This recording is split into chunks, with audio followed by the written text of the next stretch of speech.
ಮಕರ ಲಗ್ನ ಮಕರ ರಾಶಿಯ ಮಹನೀಯರಿಗೆ ನಮಸ್ಕಾರ. ಮೊದಲನೇದಾಗಿ ಕ್ಷಮೆ ಇರಲಿ. ಏನಕ್ಕೆ ಅಂದರೆ ರಾಶಿ ಭವಿಷ್ಯದ ಸೀರೀಸ್ನಲ್ಲಿ ಮೇ ತಿಂಗಳ ವಿಡಿಯೋಗಳಲ್ಲಿ ನಿಮ್ಮ ರಾಶಿಯನ್ನು ಕೊನೆಯದಾಗಿ ಪ್ರೆಸೆಂಟ್ ಮಾಡ್ತಾ ಇದ್ದೀನಿ. ಇದಕ್ಕೊಂದು ಕಾರಣ ಇದೆ. ಕಾರಣ ಇಷ್ಟೇ, ನಾವು ತುಂಬ ಪಾಯಿಂಟ್ಸನ್ನು ಕಲೆಕ್ಟ್ ಮಾಡಿ ಸ್ಟಡಿ ಮಾಡಿ ನಿಮಗೆ ಪ್ರೆಸೆಂಟ್ ಮಾಡ್ತಾ ಇದ್ದೀವಿ. ಬಟ್ ಇದೇ ಪಾಯಿಂಟ್ಸನ್ನು ಇಟ್ಕೊಂಡು ಕೆಲವರು ಅವರ ಸೋಷಿಯಲ್ ಮೀಡಿಯಾದಲ್ಲಿ ಅವರ ವಿಡಿಯೋ ಮುಖಾಂತರ ನಿಮ್ಮನ್ನು ತಲುಪ್ತಾ ಇದ್ದಾರೆ. ಹಾಗಾಗಿನೇ ನಾವು ಪ್ರೆಸೆಂಟೇಷನ್ನಲ್ಲೂ ಕೂಡ ಬದಲಾವಣೆಗಳನ್ನು ಮಾಡ್ಕೊಳ್ತಾ ಇದ್ದೀವಿ. ಪ್ರತಿ ತಿಂಗಳು ಈ ವಿಡಿಯೋಗಳನ್ನು ಪ್ರೆಸೆಂಟ್ ಮಾಡಬೇಕಾದ್ರೆ ರಾಶಿಗಳ ವೇರಿಯೇಷನ್ ಮಾಡ್ತಾ ಇದ್ದೀವಿ, ಅದಲು ಬದಲು ಮಾಡ್ತಾ ಇದ್ದೀವಿ. ಹಾಗಾಗಿ ಈ ಪ್ರಯತ್ನ ನಾವು ಮಾಡಲೇಬೇಕು, ಯಾಕೆಂದರೆ ಸೋಷಿಯಲ್ ಮೀಡಿಯಾದಲ್ಲಿ ಇರೋದ್ರಿಂದ. ಇದರ ಜೊತೆಗೆ ಇನ್ನೊಂದು ನಿಮಗೆ ಎಚ್ಚರಿಕೆ ಏನಂದರೆ, ಪರಿಹಾರದ ಹೆಸರಿನಲ್ಲಿ ನಿಮಗೆ ಯಾರೇ ಕನೆಕ್ಟ್ ಆದರೂ 10,000 ಕೊಡಿ, 20,000 ಕೊಡಿ, ಆ ಬಲಿ ಕೊಡಬೇಕು, ಕಳಸ ಪೂಜೆ, ಆ ಪೂಜೆ, ಈ ಪೂಜೆ ಎಲ್ಲ ಸರಿ ಮಾಡಿಬಿಡ್ತೀನಿ, ನೀವು ಇಷ್ಟಪಟ್ಟಿರೋ ಹುಡುಗಿ ನಿಮ್ಮ ಜೊತೆಗೆ ಬರ್ತಾರೆ, ಗಂಡ ಹೆಂಡತಿ ಸಮಸ್ಯೆ ಬಗೆಹರಿಯುತ್ತದೆ, ದುಡ್ಡು ಬರುತ್ತೆ, ಈ ಥರ ಎಲ್ಲ ಹೇಳ್ತಾರಲ್ಲ. ಈಗ ಅದನ್ನೆಲ್ಲ ನಂಬಕ್ಕೆ ಹೋಗ್ಬೇಡಿ. ನಿಮ್ಮ ಜಾತಕದಲ್ಲಿ ಆ ಯೋಗ ಇದ್ದರೆ ಡೆಫಿನೆಟ್ಲಿ ಗ್ರಹಗಳ ಗೋಚಾರದ ಬಲದಿಂದ, ನಿಮ್ಮ ಜಾತಕದ ಬಲದಿಂದ ನಿಮಗೆ ಸಿಗಬೇಕಾದ ವಿಚಾರಗಳು ಖಂಡಿತ ಸಿಕ್ಕೇ ಸಿಗುತ್ತೆ. ವೈಜ್ಞಾನಿಕವಾಗಿ ನಿಮ್ಮ ಜ್ಯೋತಿಷ್ಯವನ್ನು ಅರ್ಥ ಮಾಡ್ಕೊಳ್ಳಿ. ಗೋಚಾರದ ಫಲಗಳು ನಿಮಗೆ ಕನೆಕ್ಟ್ ಆಗ್ತಾ ಇಲ್ಲ ಅಂದರೆ ನಿಮ್ಮ ಹಾರೋಸ್ಕೋಪಲ್ಲಿ ಒಂದಷ್ಟು ವೀಕ್ನೆಸ್ ಪಾಯಿಂಟ್ಸ್ಗಳಿದ್ದಾವೆ ಅಂತ ಅರ್ಥ. ದಶಾಭುಕ್ತಿ ನಿಮಗೆ ಸಪೋರ್ಟ್ ಮಾಡ್ತಾ ಇಲ್ಲ ಅಂತ ಅರ್ಥ. ಸೊ ಒಂದ್ಸರಿ ತೋರಿಸ್ಕೊಳ್ಳಿ. ಅದಕ್ಕೆ ಏನು ಕನ್ಸಲ್ಟೇಷನ್ ಫೀಸ್ ಇದೆ ಅದನ್ನು ಕೊಟ್ಟು ತೋರಿಸ್ಕೊಳ್ಳಿ, ಅಷ್ಟೇ ಸಾಕು. ಗ್ರಹಗಳನ್ನು ಆಕ್ಟಿವೇಟ್ ಮಾಡ್ಕೊಳ್ಳೋದನ್ನು ಕಲ್ತ್ಕೊಳ್ಳಿ, ಅಷ್ಟೇ ಸಾಕು. ಸೊ ಹಾಗಾಗಿ ಇನ್ನೊಂದು ಸರಿ ಕ್ಷಮೆ ಕೇಳ್ತಾ ಇದ್ದೀನಿ ಮಕರ ರಾಶಿ ಮಕರ ಲಗ್ನದವರಿಗೆ. ಸೊ ನಾನು ಈಗ ನಿಮಗೆ ಮೇ ತಿಂಗಳ ವಿಡಿಯೋ ಪ್ರೆಸೆಂಟ್ ಮಾಡ್ತಾ ಇದ್ದೀನಿ. ಈ ಪ್ರೆಸೆಂಟೇಷನ್ ಸ್ವಲ್ಪ ವಿಭಿನ್ನವಾಗಿರುತ್ತೆ. ಓಕೆ, ಈಗ ನಿಮಗೆ 2ನೇ ಮನೆ ಧನಸ್ಥಾನದಲ್ಲಿ ರಾಹುವಿನ ಸಂಚಾರ ತುಂಬ ದಿನದಿಂದ ನಡೀತಾ ಇದೆ. ಈ ರಾಹುವಿನ ಇಂಪ್ಯಾಕ್ಟಿಂದನೇ ನಿಮ್ಮ ಬದುಕಿನಲ್ಲೂ ಹಲವಾರು ಬದಲಾವಣೆಗಳು ಆಗ್ತಾನೆ ಇದೆ. ಇದು ಡಿಸೆಂಬರ್ವರೆಗೂ ಇರುತ್ತೆ. ನೋಡಿ, 2ನೇ ಮನೆಯಲ್ಲಿ ರಾಹುವಿನ ಸಂಚಾರ ಆಗ್ತಾ ಇದೆ ಅಂದರೆ ಮನಿ ಫ್ಲೋ ಏನು ಕಡಿಮೆ ಇರಲ್ಲ. ಯಾವುದಾದ್ರೂ ಒಂದು ಮೂಲದಲ್ಲಿ ನಿಮಗೆ ಹಣ ಬರ್ತಾ ಇರುತ್ತೆ, ಆದರೆ ಸ್ಥಿರತೆ ಇರಲ್ಲ, ಅಸ್ಥಿರತೆ ಕಾಡ್ತಾ ಇರುತ್ತೆ. ನಾಳೆ ಹೆಂಗೋ ಏನೋ ಈ ಥರದ್ದೆಲ್ಲ ಆಲೋಚನೆ ಖಂಡಿತ ಇರುತ್ತೆ. ಅದೇ ರೀತಿ ಖರ್ಚುಗಳು ಕೂಡ ಕಾಯ್ತಾ ಇರುತ್ತೆ. ನೀವು ತೆಗೆದುಕೊಳ್ಳುವಂತಹ ಕೆಲವು ಆತುರದ ನಿರ್ಧಾರಗಳಿಂದನೂ ಕೂಡ ಇಲ್ಲಿ ಗಳಿಸಿದಂತಹ ಹಣ ಕಳೆದುಕೊಳ್ತೀರಾ. ಇದು ರಾಹು ಮಾಡ್ತಾರೆ ಆ ಥರ. ಓಕೆ, ಸೊ ಯಾರ ಜಾತಕದಲ್ಲಿ 2ನೇ ಮನೆಯಲ್ಲಿ ರಾಹು ಸಂಚಾರ ಆಗ್ತಾ ಇದೆಯೋ ಅವರೆಲ್ಲರೂ ಇದನ್ನು ಅನುಭವಿಸ್ತಾ ಇರ್ತಾರೆ. ಮನಿ ಫ್ಲೋ ಚೆನ್ನಾಗಿರುತ್ತೆ, ಬಟ್ ಬ್ಯಾಂಕ್ ಬ್ಯಾಲೆನ್ಸ್ ಏರ್ತಾ ಇರಲ್ಲ. ಓಕೆ, ಅದೇ ರೀತಿ ರಾಹು ಯಾರಿಗೆಲ್ಲ ಹಣ ಗಳಿಕೆಯನ್ನು ಜಾಸ್ತಿ ಮಾಡ್ತಾರೆ, ಹೆಚ್ಚು ಮಾಡ್ತಾರೆ, ಯಾರಿಗೆ ಅಂದರೆ ಈ ವಿದೇಶಿ ಸಂಪರ್ಕದಲ್ಲಿ ವ್ಯವಹಾರಗಳನ್ನು ಯಾರ್ಯಾರು ಇಟ್ಕೊಂಡಿದ್ದೀರಾ, ವಿದೇಶಿ ಕಂಪನಿಗಳಲ್ಲಿ ಯಾರ್ಯಾರು ಕೆಲಸ ಮಾಡ್ತಾ ಇದ್ದೀರಾ, ಅಥವಾ ನೀವಿರುವ ಜಾಗದಿಂದ ತುಂಬ ದೂರದ ಸ್ಥಳಗಳಲ್ಲಿ ನಿಮ್ಮ ಬಿಸ್ನೆಸ್ ಕನೆಕ್ಟ್ ಆಗಿದ್ದರೆ, ಕೆಲಸವೂ ಕನೆಕ್ಟ್ ಆಗಿದ್ದರೆ, ಅಂತಹ ವ್ಯಕ್ತಿಗಳಿಗೆ ನಿಜಕ್ಕೂ ಹಣ ಗಳಿಕೆ ತುಂಬ ಚೆನ್ನಾಗಿರುತ್ತೆ. ನೀವೇನಾದರೂ ಬಿಸ್ನೆಸ್ ಮಾಡಬೇಕು ಈ ಸಂದರ್ಭದಲ್ಲಿ ಅಂದರೆ ನೀವು ಹತ್ತಿರದಲ್ಲಿ ಬಿಸ್ನೆಸ್ ಮಾಡೋಂಗಿಲ್ಲ, ತುಂಬ ದೂರದಲ್ಲಿ ಮಾಡಬೇಕು. ಸ್ಪೆಷಲಿ ಏನಾದರೂ ವಿದೇಶಕ್ಕೆ ಕನೆಕ್ಟ್ ಆದರೆ ಈ ರಾಹು ಅಲ್ಲಿ ಹೆಚ್ಚು ಹಣವನ್ನು ತಂದು ಕೊಡ್ತಾರೆ, ಪಾಸಿಟಿವ್ ಆಗ್ತಾರೆ. ಓಕೆ, ಇದೇ ರಾಹು ಇನ್ನೂ ಹೆಚ್ಚು ಪಾಸಿಟಿವ್ ಆಗಬೇಕಂದ್ರೆ ನೀವು ಸೋಷಿಯಲ್ ಮೀಡಿಯಾದಲ್ಲಿ ಆ್ಯಕ್ಟಿವ್ ಆಗಬೇಕು. ಬಿಸ್ನೆಸ್ ಮ್ಯಾನ್ಗಳು ಡಿಜಿಟಲ್ ಮೀಡಿಯಾವನ್ನು ಬಳಸ್ಕೊಳ್ಬೇಕು. ಡೆಫಿನೆಟ್ಲಿ ರಾಹು ಆಗ ಇನ್ನೂ ಹೆಚ್ಚು ಹಣ ಗಳಿಕೆಯನ್ನು ನಿಮಗೆ ಮಾಡಿಕೊಡ್ತಾರೆ. ಇದೇ ನೋಡಿ ಪರಿಹಾರ. ನಾವು ಆ ಗ್ರಹಗಳಿಗೆ ಸಂಬಂಧಪಟ್ಟಂತೆ ಆ ಕೆಲಸಗಳನ್ನು ಮಾಡಿದ್ರೆ, ಗ್ರಹಗಳನ್ನು ಆಕ್ಟಿವೇಟ್ ಮಾಡಿಕೊಂಡ್ರೆ ಡೆಫಿನೆಟ್ಲಿ ಅವು ನಮಗೆ ಕೊಡಬೇಕಾದ ಲಾಭವನ್ನು ಹೆಚ್ಚಿನ ಮಟ್ಟಕ್ಕೆ ಕೊಡ್ತಾರೆ.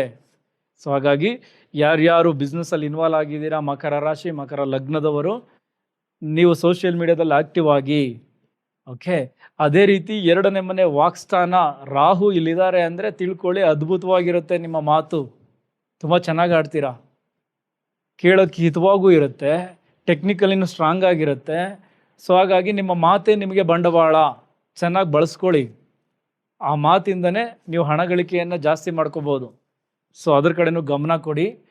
ಇನ್ನು ಅದಕ್ಕೆ ಅಂದರೆ ರಾಹು ಇರುವಂತಹ ಸ್ಥಾನಕ್ಕೇ ಗುರುವಿನ ದೃಷ್ಟಿ ಬೀಳುತ್ತೆ. ಗುರು ನಿಮಗೆ 12 ಮತ್ತು 3ನೇ ಮನೆಯ ಅಧಿಪತಿ. ಸೊ ಹಾಗಾಗಿ 6ನೇ ಮನೆಯಲ್ಲಿ ಸಂಚಾರ ಮಾಡ್ತಾ ಇದ್ದಾರೆ. ಸಾಲ ತೀರಿಸ್ಕೊಳ್ಳೋದಕ್ಕೆ ಇದು ತುಂಬ ಒಳ್ಳೆಯ ಸಮಯ.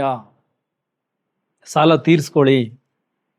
ಸೇವೆಯ ವೃತ್ತಿಯಲ್ಲಿರೋರ್ಗೂ ಕೂಡ ಹಣ ಗಳಿಕೆ ಜಾಸ್ತಿ ಆಗುತ್ತೆ. ಅದು ಡಾಕ್ಟರ್ ಇರ್ಬೋದು, ಲಾಯರ್ಸ್ ಇರ್ಬೋದು, ಪೊಲೀಸ್ ಅಧಿಕಾರಿಗಳಿರಬಹುದು, ಒಟ್ಟಾರೆ ಇನ್ನೊಬ್ಬರ ಸಮಸ್ಯೆಗಳನ್ನು ಆಲಿಸಿ ಅವರಿಗೆ ಪರಿಹಾರಗಳನ್ನು ಕೊಡುವಂಥವ್ರು ಯಾರೇ ಇದ್ದರೂ ಗುರು 6ನೇ ಮನೆಯಲ್ಲಿ ಸಂಚಾರ ಮಾಡುತ್ತಾ ನಿಮ್ಮ ಕಾರ್ಯಕ್ಷೇತ್ರಗಳನ್ನು ವೃದ್ಧಿ ಮಾಡ್ತಾರೆ. ಇಲ್ಲಿ ಧನಸ್ಥಾನಕ್ಕೆ ದೃಷ್ಟಿ ಕೊಡ್ತಾ ಇರೋದ್ರಿಂದ ಕ್ಲೈಂಟ್ಸ್ಗಳು ಜಾಸ್ತಿ ಆಗೋದು, ವ್ಯವಹಾರಗಳಲ್ಲಿ ಉನ್ನತ ಮಟ್ಟಕ್ಕೆ ಹೋಗೋದು, ಇದನ್ನೆಲ್ಲ ಮಾಡ್ತಾರೆ. ಆ ಕನೆಕ್ಟಿವಿಟಿ ಇದೆ. ಓಕೆ, ಒಂದೇ 2ನೇ ಮನೆಯೇ ಇಷ್ಟು ಲಾಭಗಳನ್ನು ಕೊಡುತ್ತೆ. ನಾನು ಪೂರ್ತಿ ವಿಡಿಯೋನ ಪೂರ್ತಿ ಡೀಟೇಲ್ಡಾಗಿ ಮಾಡಿದ್ರೆ 1 ಅವರ್ ಬೇಕು ಹೇಳೋದಕ್ಕೆ, ಅಷ್ಟು ಚೆನ್ನಾಗಿರುತ್ತೆ. ಇರಲಿ, ಈಗ ರಾಹು ಇಂಪ್ಯಾಕ್ಟ್ ಇಷ್ಟು ಸಾಕು. ಸೋಷಿಯಲ್ ಮೀಡಿಯಾನ ಚೆನ್ನಾಗಿ ಬಳಸ್ಕೊಳ್ಳಿ.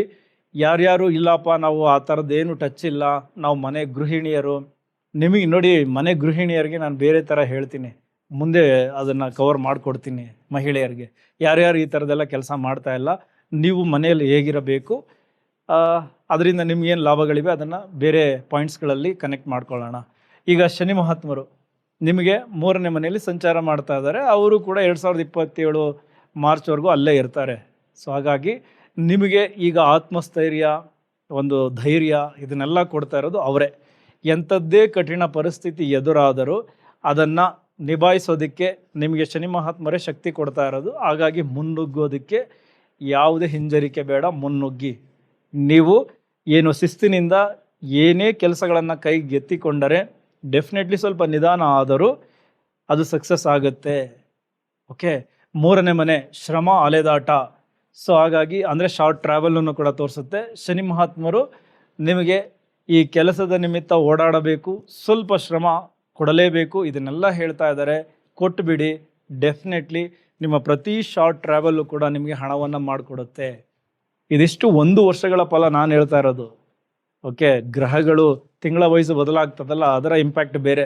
ಶನಿ ರಾಹುವಿನ ಇಂಪ್ಯಾಕ್ಟ್ ಇದು ನಿಮಗೆ ಡಿಸೆಂಬರ್ವರೆಗೂ ಇರುತ್ತೆ. ಚೆನ್ನಾಗಿ ಬಳಸ್ಕೊಳ್ಳಿ, ಆ್ಯಕ್ಟಿವ್ ಮಾಡ್ಕೊಳ್ಳಿ, ಬೇಗ ಎದ್ದೇಳಿ, ನಿಮ್ಮ ದೇಹವನ್ನು ದಂಡಿಸಿ ಆ್ಯಕ್ಟಿವ್ ಆಗಿರಿ. ಶನಿನೂ ಕೂಡ ನಿಮಗೆ ಸಪೋರ್ಟ್ ಮಾಡುತ್ತೆ. ಓಕೆ, ಇನ್ನು ಶನಿಯ ದೃಷ್ಟಿ ನಿಮ್ಮ 12ನೇ ಮನೆಗಿದೆ. ಓಕೆ, ಹಾಗಾಗಿ ಒಂದೇನು ವಿದೇಶ ಟ್ರಾವೆಲ್ ಮಾಡಬೇಕು ಅಂತ ಅಂದ್ಕೊಂಡಿದ್ದರೆ ಮೇ ತಿಂಗಳಲ್ಲಿ ಅದಕ್ಕೂ ಚೆನ್ನಾಗಿದೆ, ಹೋಗಿ ಬನ್ನಿ, ಟ್ರಾವೆಲ್ ಮಾಡಿ. ಅಥವಾ ಕೆಲಸ ಹುಡುಕ್ತಾ ಇದ್ದರೆ ಡೆಫಿನೆಟ್ಲಿ ಕೆಲಸ ಸಿಗುತ್ತೆ ಈ ಶನಿಯ ಪ್ರಭಾವದಿಂದ. ಡಿಸೆಂಬರ್ವರೆಗೂ ಚಾನ್ಸಸ್ ಇದೆ, ಟ್ರೈ ಮಾಡ್ತಾನೇ ಇರಿ. ಓಕೆ, ಒಳ್ಳೆಯದಾಗಲಿ. ಇನ್ನು ಶನಿ ಮಹಾತ್ಮರ ದೃಷ್ಟಿ ನಿಮ್ಮ 5ನೇ ಮನೆಗೂ ಬೀಳುತ್ತೆ, ಅವರ 3ನೇ ದೃಷ್ಟಿ.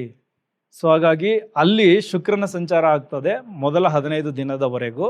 ಸೊ ಹಾಗಾಗಿ ಕ್ರಿಯೇಟಿವ್ ಫೀಲ್ಡಲ್ಲಿ ಇರೋರಿಗೆ ಡೆಫಿನೆಟ್ಲಿ ಒಳ್ಳೊಳ್ಳೆ ಕ್ರಿಯೇಟಿವ್ ಐಡಿಯಾಗಳು ಬರ್ತಾ ಇದೆ. ಸಿನಿಮಾ ಕ್ಷೇತ್ರದಲ್ಲಿರೋರಿಗೆ ಒಂದು ಒಳ್ಳೆ ವರ್ಚಸ್ಸು ಕ್ರಿಯೇಟ್ ಆಗ್ತಾ ಇದೆ. ಆದರೆ ನಿಮ್ಮ ಎಫರ್ಟ್ಗೆ ಶನಿ ಮಹಾತ್ಮರು ಸ್ವಲ್ಪ ಅಡೆತಡೆಯನ್ನು ಮಾಡ್ತಾ ಇದ್ದಾರೆ, ಸ್ಲೋ ಮಾಡ್ತಾ ಇದ್ದಾರೆ ಅಷ್ಟೇ. ಅಂತಿಮವಾಗಿ ಒಳ್ಳೆಯ ರಿಸಲ್ಟೇ ಕೊಡ್ತಾರೆ. ಬಟ್ ಆತುರ ಬೇಡ, ತಾಳ್ಮೆ ಇರಬೇಕು, ಕಳ್ಕೊಳ್ಳೋಕೆ ಹೋಗಬೇಡಿ ಕ್ರಿಯೇಟಿವ್ ಫೀಲ್ಡಲ್ಲಿರೋರು. ಓಕೆ, ಸೊ ನೀವು ತುಂಬ ತಾಳ್ಮೆಯಿಂದ ವರ್ತಿಸಿದ್ದಾರೆ. ನಿಮ್ಮ ಎಫರ್ಟನ್ನು ನೀವು ಮಾಡ್ತಾ ಇರಿ, ಕೊಡ್ತಾ ಇರಿ ಅಷ್ಟೇ. ಫಲ ಖಂಡಿತ ದೊಡ್ಡ ಮಟ್ಟಕ್ಕೆ ಮುಂದಿನ ದಿನಗಳಲ್ಲಿ ಸಿಗುತ್ತೆ. ಮಕ್ಕಳ ವಿಚಾರದಲ್ಲೂ ಕೂಡ ಸ್ವಲ್ಪ ಟೆನ್ಷನ್ ಕ್ರಿಯೇಟ್ ಆಗಬಹುದು ಶನಿ ಮಹಾತ್ಮರ ಈ ದೃಷ್ಟಿಯಿಂದ. ಅವರ ಆರೋಗ್ಯದಲ್ಲೂ ಸ್ವಲ್ಪ ವ್ಯತ್ಯಾಸಗಳಾಗಬಹುದು, ಇದೆಲ್ಲವೂ ಇದೆ. ಸೊ ಇನ್ನು ಈಗ ನಿಮ್ಮ 4ನೇ ಮನೆಗೆ ಬರೋಣ. 4ನೇ ಮನೆಗೆ ಬುಧನ ಸಂಚಾರ ಮೇ 1ನೇ ತಾರೀಕು ಆಗುತ್ತೆ. ಬುಧ ಯಾರು ನಿಮಗೆ 6 ಮತ್ತು 9ನೇ ಮನೆಯ ಅಧಿಪತಿ. ಎಸ್, 4ನೇ ಮನೆಯಲ್ಲಿ ಸಂಚಾರ ಮಾಡ್ತಾ ಇರೋದ್ರಿಂದ ಈ 4 ಅಂದರೆ ನಮ್ಮ ಮನೆಯ ವಿಚಾರಗಳು ಬರುತ್ತೆ. ಈ ಮನೆಗೆ ಸಂಬಂಧಪಟ್ಟಂತಹ ಒಂದಷ್ಟು ಖರ್ಚುಗಳು ಜಾಸ್ತಿ ಆಗುತ್ತೆ. ಇಂಟೀರಿಯರ್ ಚೇಂಜ್ ಮಾಡೋದು ಅಥವಾ ಮನೆ ಏನೋ ಸಮಸ್ಯೆ ಆಗಿದೆ ರಿಪೇರಿ ಮಾಡುವಂತಹ ಖರ್ಚುಗಳು ಜಾಸ್ತಿ ಆಗೋದು, ಇದೆಲ್ಲವೂ ಜಾಸ್ತಿ ಆಗುತ್ತೆ. ಅದೇ ರೀತಿ ರಿಯಲ್ ಎಸ್ಟೇಟ್ ವ್ಯವಹಾರಗಳನ್ನು ಯಾರ್ಯಾರು ಮಾಡ್ತಾ ಇದ್ದೀರಾ ನಿಮಗೂ ಕೂಡ ಹಣ ಗಳಿಸೋದಕ್ಕೆ ಈ 4ನೇ ಮನೆಯಲ್ಲಿ ಬುಧನ ಸಂಚಾರ ಆಗುತ್ತೆ.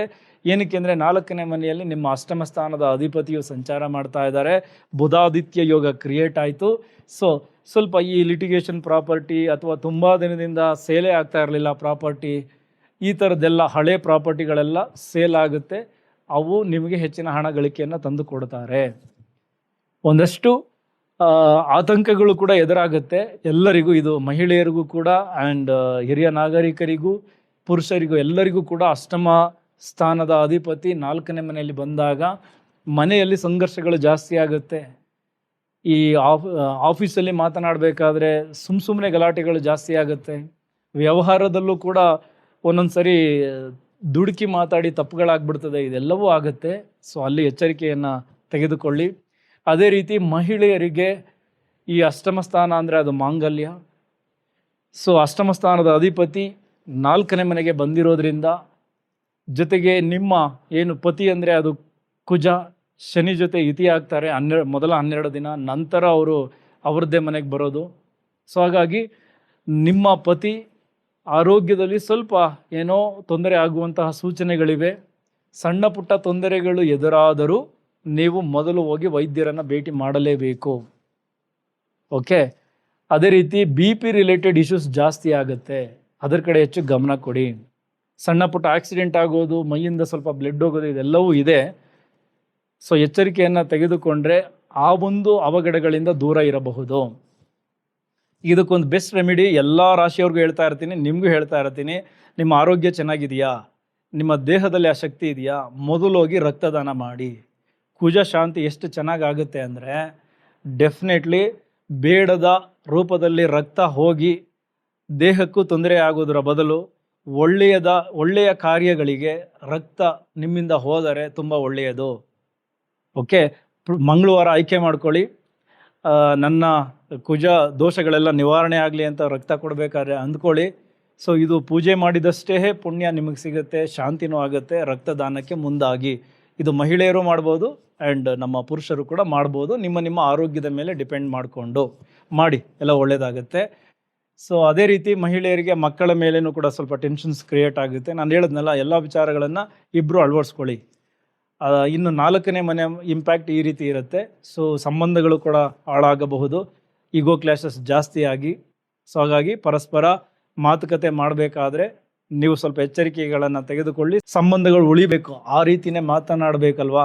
ಸೊ ಹಾಗಾಗಿ ಮಾತಿನಲ್ಲಿ ತುಂಬ ಎಚ್ಚರಿಕೆ ತೆಗೆದುಕೊಳ್ಳೋದು ಅವಶ್ಯಕತೆ ಇದೆ. ಇದೇ ರವಿ ಬುಧ ನಿಮ್ಮ 5ನೇ ಮನೆಗೆ ಬರ್ತಾರೆ. ಡೆಫಿನೆಟ್ಲಿ ಹೊಸ ಐಡಿಯಾಗಳು ಬಿಸ್ನೆಸ್ಸನ್ನು ಇಂಪ್ರೂವ್ ಮಾಡೋದಕ್ಕೆ ತಾನಾಗೇ ಸಿಗ್ತವೆ. ನೀವು ವಿಸ್ತರಣೆ ಮಾಡ್ಕೊಳ್ಳೋದಕ್ಕೂ ಕೂಡ ಇದು ಒಳ್ಳೆಯ ಅವಕಾಶ, ಮಾಡ್ಕೊಳ್ಳಿ. ಬಟ್ ಶನಿಯ ದೃಷ್ಟಿ ಸ್ವಲ್ಪ ಸ್ಲೋ ಮಾಡುತ್ತೆ ಅನ್ನೋದು ಬಿಟ್ಟರೆ, ನಿಮಗೆ ತಲೆಗೆ ಬರುವ ವಿಚಾರಗಳನ್ನು ಕಾರ್ಯರೂಪಕ್ಕೆ ತರೋದಕ್ಕೆ ಮೇ ತಿಂಗಳು ತುಂಬ ಚೆನ್ನಾಗಿದೆ. ಅದರ ಕಡೆ ಗಮನ ಕೊಡಿ. ಓಕೆ. ಇದೆಲ್ಲವೂ ತುಂಬ ಚೆನ್ನಾಗಿ ವರ್ಕ್ ಆಗುತ್ತೆ. ಇನ್ನು 5ನೇ ಮನೆ ಮಕ್ಕಳ ವಿದ್ಯಾಭ್ಯಾಸ ತುಂಬ ಚೆನ್ನಾಗಿರುತ್ತೆ. ನೀವು ಕೂಡ ನಿಮ್ಮ ಸ್ಟಡಿಯಲ್ಲಿ ತುಂಬ ಚೆನ್ನಾಗಿ ಇನ್ವಾಲ್ವ್ ಆಗ್ತಾ ಇದ್ದೀರಾ. ಬಟ್ ಹೊರಗಡೆ ಓಡಾಟ, ಪಾರ್ಟಿ, ಅದು ಇದನ್ನೆಲ್ಲ ಕಡಿಮೆ ಮಾಡ್ಕೊಳ್ಳಿ. ಯಾಕೆಂದರೆ ಶನಿ ದೃಷ್ಟಿ ಬಿದ್ದಿರೋದ್ರಿಂದ ನಿಮ್ಮಲ್ಲಿ ಶಿಸ್ತನ್ನು ಕೇಳ್ತಾ ಇದ್ದಾರೆ. ಆ ಶಿಸ್ತನ್ನು ಕೊಟ್ಟರೆ ನಿಮ್ಮ ಎಜುಕೇಷನ್ ಇನ್ನೂ ಚೆನ್ನಾಗಿರುತ್ತೆ. ಈಗ ನಿಮ್ಮ 6ನೇ ಮನೆಯಲ್ಲಿ ಗುರುವಿನ ಸಂಚಾರ ಆಗ್ತಾ ಇದೆ. ಸೊ ಅಲ್ಲಿಗೆ ಶುಕ್ರ ಕೂಡ ಬರ್ತಾರೆ. ಸೊ ಈ ಶುಕ್ರ 6ನೇ ಮನೆಗೆ ಬಂದಾಗ ಸ್ವಲ್ಪ ಈ ಶುಗರ್ ಪೇಷಂಟ್ಸ್ ಯಾರ್ಯಾರು ಇದ್ದೀರಾ, ನೀವು ಸ್ವಲ್ಪ ಎಚ್ಚರಿಕೆಯಿಂದ ಇರಬೇಕು. ಅದು ಮತ್ತಷ್ಟು ಉಲ್ಬಣಗೊಳ್ಳಬಹುದು. ಅಥವಾ ನೀವೇ ಮಾತ್ರೆ ತಗೊಳ್ಳೋದನ್ನು ಮರೆತು ನಿಮ್ಮ ಶುಗರ್ ಲೆವೆಲ್ ಇನ್ನೂ ಜಾಸ್ತಿ ಆಗೋ ರೀತಿ ಆಗುತ್ತೆ. ಅದರಿಂದ ಸ್ವಲ್ಪ ದೇಹ ಬಳಲಬಹುದು, ಆಸ್ಪತ್ರೆ ಖರ್ಚುಗಳು ಜಾಸ್ತಿ ಆಗ್ಬೋದು. ಈ ಥರದ್ದೆಲ್ಲವೂ ಇದೆ. ಅಲ್ಲಿ ಸ್ವಲ್ಪ ಗಮನ ಕೊಡಿ. ಅದರ್ವೈಸ್ ಗುರು ನಿಮಗೆ ಸಪೋರ್ಟ್ ಮಾಡ್ತಾರೆ. ಒಳ್ಳೆ ಡಾಕ್ಟರ್ ಸಿಗೋದಕ್ಕೆ, ಒಳ್ಳೆ ಮೆಡಿಸಿನ್ ಸಿಗೋದಕ್ಕೆ ತುಂಬ ಸಪೋರ್ಟ್ ಮಾಡ್ತಾರೆ. ಸೊ ಹಾಗಾಗಿ ಏನೇ ಬಂದರೂ ಅದಕ್ಕೆ ಗ್ರಹಗಳ ಸಪೋರ್ಟ್ ಇದೆ ಫೇಸ್ ಮಾಡಲಿಕ್ಕೆ. ಸೊ ಇನ್ನು ಉಳಿದಂತೆ ನಿಮ್ಮ ಅಷ್ಟಮ ಸ್ಥಾನದಲ್ಲಿ ಕೇತುವಿನ ಸಂಚಾರ ಆಗ್ತಾ ಇದೆ. ನಿಮ್ಮ 6th ಸೆನ್ಸ್ ತುಂಬ ಚೆನ್ನಾಗಿ ವರ್ಕ್ ಆಗ್ತಾ ಇದೆ. ಸ್ಪೆಷಲಿ ಈ ನಿಗೂಢ ಶಾಸ್ತ್ರ, ರಹಸ್ಯ, ಈ ಥರದ ವಿಚಾರಗಳಲ್ಲಿ ಯಾರ್ಯಾರು ಇದ್ದೀರಾ, ರಿಸರ್ಚ್ ಓರಿಯೆಂಟೆಡ್ ಫೀಲ್ಡಲ್ಲಿ ಯಾರ್ಯಾರು ಇದ್ದೀರಾ, ಸ್ಟಡಿ ಮಾಡ್ತಾ ಇದ್ದೀರಾ, ನಿಮ್ಮೆಲ್ಲರಿಗೂ ಕೂಡ ಕೇತುವಿನ ಸಪೋರ್ಟ್ ತುಂಬ ಚೆನ್ನಾಗಿದೆ. ಅದರಲ್ಲಿ ಇಂಪ್ರೂವ್ಮೆಂಟ್ಸ್ ತುಂಬ ಚೆನ್ನಾಗಿ ಆಗ್ತಾ ಇದೆ. ಆದರೆ ಈ ಗಂಡ ಹೆಂಡತಿಯ ಅಷ್ಟಮ ಸ್ಥಾನ ಅಂದರೆ ಮಾಂಗಲ್ಯ ಸ್ಥಾನ ನಾನು ಆಲ್ರೆಡಿ ಹೇಳಿದ್ದೀನಲ್ಲ. ಸೊ ಹಾಗಾಗಿ ಸ್ವಲ್ಪ ಈ ಡಿಟ್ಯಾಚ್ಮೆಂಟ್ ಅನ್ನೋದು ಕಾಣಿಸ್ತಾ ಇದೆ. ನಿಮ್ಮ ಪತಿನೇ ಯಾಕೋ ಒಂದು ರೀತಿ ಮೌನಿ ಆಗ್ತಾ ಇದ್ದಾರೆ, ಸ್ವಲ್ಪ ದೂರ ಇರೋದಕ್ಕೆ ಪ್ರಯತ್ನ ಪಡ್ತಾ ಇದ್ದಾರೆ, ಒಬ್ಬಂಟಿಯಾಗಿರೋದನ್ನು ನೋಡ್ತಾ ಇದ್ದಾರೆ. ಸೊ ಇದೆಲ್ಲ ಕೇತುವಿನ ಇಂಪ್ಯಾಕ್ಟಿಂದ ಆಗ್ತಾ ಇದೆ. ಸ್ವಲ್ಪ ಸೀಕ್ರೆಟಿವ್ ಆಗಿದ್ದಾರೆ ಅಂತಲೂ ಅನ್ನಿಸ್ತಾ ಇದೆ. ಸೊ ಇದೆಲ್ಲ ಕೇತು ಬಿಡುಗಡೆ ಆಗೋವರೆಗೂ ಹೀಗೆ ಇರುತ್ತೆ. ಸೊ ಹಾಗಾಗಿ ಏನೋ ಸಡನ್ ಡಿಸಿಷನ್ ತೊಗೊಂಡು ಸಂಬಂಧಗಳನ್ನು ಹಾಳು ಮಾಡ್ಕೊಳ್ಳೋಕೆ ಹೋಗಬೇಡಿ. ಇದು ಕೇತುವಿನ ಇಂಪ್ಯಾಕ್ಟ್. ಉಳಿದಂತೆ ಇದೇ ಕುಜ ನಿಮ್ಮ 7ನೇ ಮನೆಗೆ ದೃಷ್ಟಿಯನ್ನು ಕೊಡ್ತಾರೆ. ಸೊ ಹಾಗಾಗಿ ಅದು ನೀಚ ಸ್ಥಾನ ಬೇರೆ. ಸೊ ಹಾಗಾಗಿ ಪಾಲುದಾರಿಕೆಯ ವ್ಯವಹಾರಗಳಲ್ಲಿ ಸ್ವಲ್ಪ ಮನಸ್ತಾಪಗಳು ಬರಬಹುದು, ಈಗೋ ಕ್ಲಾಶಸ್ ಬರಬಹುದು, ಅಲ್ಲಿ ಜೋಪಾನ. ಇನ್ನು ಅದೇ ಗಂಡ ಹೆಂಡತಿಯ ಸಂಬಂಧ ಎಲ್ಲ ಗ್ರಹಗಳು ನಿಮ್ಮನ್ನು ಆಟ ಆಡಿಸ್ತಾ ಇದ್ದಾವೆ, ಮನಸ್ತಾಪಗಳು ಬರೋ ಥರ. ಸೊ ಅಲ್ಲಿ ಗಮನ ಕೊಟ್ಟು ಸ್ವಲ್ಪ ಕಾಪಾಡಿಕೊಂಡು ಹೋಗಿ. ಅದೇ ರೀತಿ ನಿಮ್ಮ 10ನೇ ಮನೆಗೆ ಈ ಕುಜನ ದೃಷ್ಟಿ ಬೀಳುತ್ತೆ, ಜೊತೆಗೆ ರವಿ ಬುಧ ಅಲ್ಲಿ ಸಂಚಾರ ಮಾಡಬೇಕಾದ್ರೆ ದೃಷ್ಟಿ ಬೀಳುತ್ತೆ. ನಿಮ್ಮ ಕಾರ್ಯಕ್ಷೇತ್ರ ವೃದ್ಧಿ ಆಗುತ್ತೆ, ವೇಗವನ್ನು ಪಡ್ಕೊಳ್ಳುತ್ತೆ. ಜಾಬ್ ಚೇಂಜ್ ಮಾಡೋರಿಗೆ ಒಳ್ಳೆಯ ಅವಕಾಶ ಚೇಂಜ್ ಮಾಡಬಹುದು, ಸಂಬಳ ಹೈಕ್ ಆಗುತ್ತೆ. ಸರ್ಕಾರಿ ಅಧಿಕಾರಿಗಳಿಗೆ ಪೋಸ್ಟಿಂಗ್ ಚೇಂಜ್ ಆಗುತ್ತೆ, ಒಂದೊಂದು ಸಾರಿ ತುಂಬ ದೂರಕ್ಕೆ ಹೋಗ್ಬೋದು. ಶನಿ ಮಹಾತ್ಮರು ಸ್ವಲ್ಪ ಚೆನ್ನಾಗಿದ್ದರೆ ನಿಮ್ಮ ಜಾತಕದಲ್ಲಿ ನೀವು ಅಂದುಕೊಂಡಂತಹ ಜಾಗಕ್ಕೆ ಟ್ರಾನ್ಸ್ಫರ್ ಮಾಡಿಕೊಡ್ತಾರೆ. ಟ್ರಾನ್ಸ್ಫರ್ ಆಗಬೇಕಲ್ಲ, ಒಂದು ಶಾರ್ಟ್ ಟ್ರಾವೆಲ್ ಇದೆಯಲ್ಲ. ಅದೇ 9ನೇ ಮನೆ ಅಧಿಪತಿ 4ನೇ ಮನೆಗೆ ಬಂದಾಗ ಸ್ವಲ್ಪ ಈ ಥರದ್ದು ಆಗುತ್ತೆ, ದೂರದ ಜಾಗಕ್ಕೆ ಬೇಡವಾದ ಪೋಸ್ಟಿಂಗಿಗೆ ಹೋಗಬಹುದು. ಓಕೆ, ಇದೆಲ್ಲವೂ ಆಗುತ್ತೆ. ಸೊ ಆ ಥರದ ಸಿಚುವೇಶನ್ಸ್ಗಳು ಕೂಡ ಎದುರಾಗಬಹುದು. ಸೊ ಓವರಾಲ್ ನೋಡಿದಾಗ ಈ ಮಕರ ರಾಶಿ ಮಕರ ಲಗ್ನದವರಿಗೆ ಗ್ರಹಗಳನ್ನು ಆಕ್ಟಿವೇಟ್ ಮಾಡ್ಕೊಳ್ಳೋದಷ್ಟೇ ಬೇಕಾಗಿರೋದು. ನಿಮಗೆ ಅವರು ಕೊಡೋದನ್ನು ಕೊಡ್ತಾರೆ. ಎಲ್ಲಿ ಪ್ರಯತ್ನ ಪಡಬೇಕು ಅಲ್ಲಿ ಪ್ರಯತ್ನ ಪಟ್ಟರೆ ಡೆಫಿನೆಟ್ಲಿ ಎಲ್ಲವೂ ಸಿಗುತ್ತೆ. ಓಕೆ, ಕೋರ್ಟ್ ಕೇಸ್ಗಳಲ್ಲಿ ಖಂಡಿತ ಜಯ ಇದೆ. ತುಂಬ ದಿನದಿಂದ ಟ್ರೈ ಮಾಡ್ತಾ ಇದ್ದೀರಾ, ನಿಮ್ಮ ಪರವಾಗಿರುತ್ತೆ. ಪಿತ್ರಾರ್ಜಿತ ಆಸ್ತಿಗೆ ಟ್ರೈ ಮಾಡ್ತಾ ಇದ್ದೀರಾ, ಅದು ಕೂಡ ಸಿಗುತ್ತೆ. ಅಷ್ಟಮ ರವಿಯ ಸಂಚಾರದ ಈಗಿನ ಒಂದು ಏನು ಮಾಡ್ತಾ ಇದ್ದಾರೆ ಅದರಿಂದ. ಇನ್ನು ಕಂಕಣ ಭಾಗ್ಯಕ್ಕಾಗಿ ಟ್ರೈ ಮಾಡ್ತಾ ಇದ್ದರೆ ಸ್ವಲ್ಪ ಗೊಂದಲಗಳಿದೆ ಆಯ್ಕೆ ಮಾಡಿಕೊಳ್ಳುವಂತಹ ವಿಷಯದಲ್ಲಿ. ಬೆಟರ್ ಪ್ರೊಫೈಲ್ ಬರಬಹುದೇನೋ ಅಂತ, ಅದು ಹುಡುಗನಿಗೂ ಇದೆ ಹುಡುಗಿಗೂ ಇದೆ.